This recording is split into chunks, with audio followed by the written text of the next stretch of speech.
Hi guys, Paul here from PABrewNews. Just about to do some Maniacs Meat goodness when Josh gets here.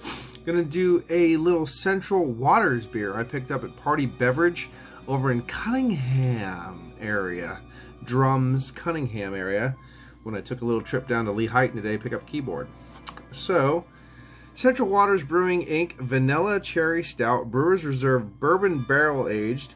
A stout aged in bourbon barrels with cherries and vanilla. I have brewed and bottled in Amherst, Wisconsin. Second beer from Wisconsin I've had this week.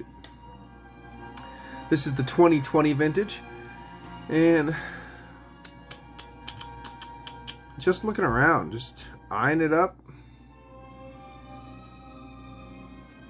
I don't see an ABV, so there you go. It's alcohol free, so that's fun. Alcohol free stout. Okay. So here it is. Label out, folks. Using the Avery glass. Looks really thin. Only just saying that by the look, it's very cola brown, clear cola brown coming out of that. So we'll see what it entails. It was 17 something after tax, $18 a 4-pack. So let's check it out. Get the aroma. Actually, let me just double check up there. Murky brown around the glass. A little bit of a darker concentration of a dark brown here, almost black. But then it does get a little bit more transparent, and then of course lots of caramel ruby hues down there. Looks a little bit tin, but bourbon barrel aged, it happens. Cheers.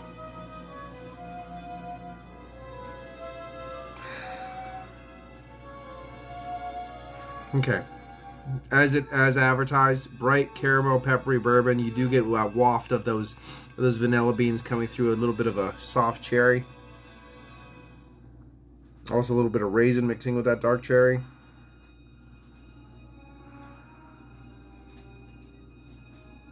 Definitely vanilla, wafting in, hitting you in the face. Little woody tones, oaky notes. All right, let's get into it. Cheers.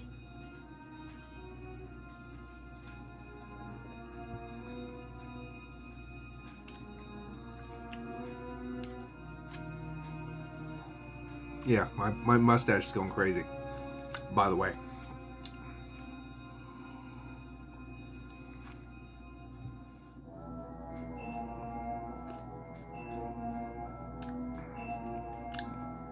That's a good beer. Bright, peppery, caramel bourbon wafting through. Bit of baker's chocolate. High side of a medium body. Oily, subtle layers going through the beer as you drink it. Earthy copper tone, coin tone, a little roasty toasty, char, smoke, woodiness. All rushing through the back of the palate, lingering there for a while. Real sharp, peppery, astringent, sharp, peppery, highly carbonated attack at front of the palate. Not a big fan of that, but half of that might be the beer I'm fucking eating too when I drink it.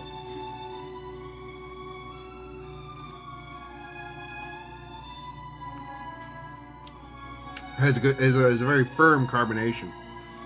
So the more you take your time, let that die, down for a little bit, it'll be easier to drink as well. But it's nice that the beer has life to it. Definitely a lively beer. It drinks really well. It drinks. The body, the look, the taste are indicative of a lower ABV beer. I don't know how low. Not low. Not low, YOLO, but a lower side. I wouldn't be surprised if it was 8%, that kind of thing.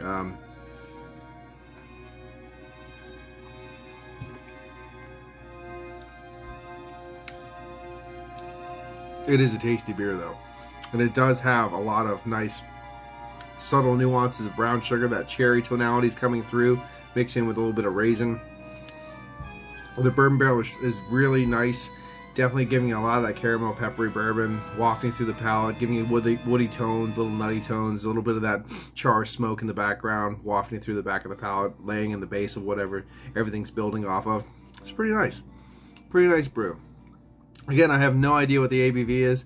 I'd like to know, but I don't do my research until after it's over, and half the time I don't even do that.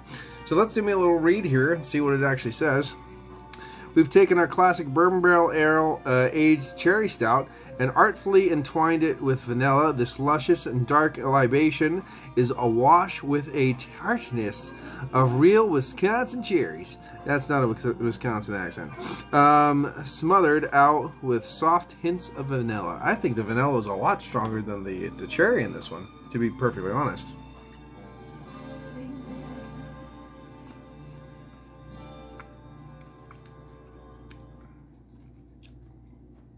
But it's nice, and if you like cherry stouts and stuff, you'll like this too. If you like vanilla stouts, you'll like this too.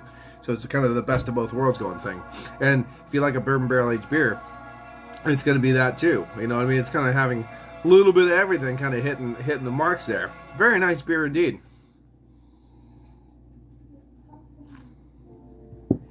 It's not storming the barn, not kicking out any doors, not knocking any socks off, but it's still really well made, and it really does taste nice.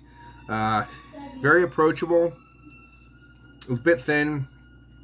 I would have to say that this beer is not anywhere near 10%. I think it's kind of be in that 8.5 category, 8.5 category. It doesn't say Imperial Stout, it says Stout. So it just tastes a little bit thin, but it is good. It is a good beer, so that's good.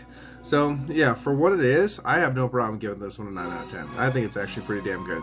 And I have 3 more of them at the parents' house, so that's nice. Definitely not upset about this beer. I was a little worried. I didn't know the ABV and this and that. It is thin.